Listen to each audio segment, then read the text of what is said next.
Hello guys, पहाड आएको हेर्नु उकालो कस्तो छ। कति माथि जाने, कहाँ जाने भने नि थाहा छैन।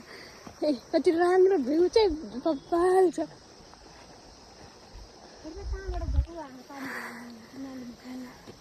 कहाँ पानी बगेको त छ, तर कहाँ भयो चाहिँ थाहा होइन। कहाँ भयो?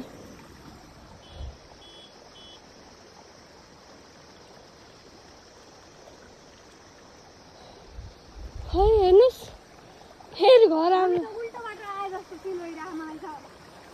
ए होइन, यत्रो खोलाबाट कति राम्रो पाएँ। खल खल खल खल खल खल छुम, कति राम्रो। बाबा उहाँ पुग्नुभयो, हामी यहाँ छौँ।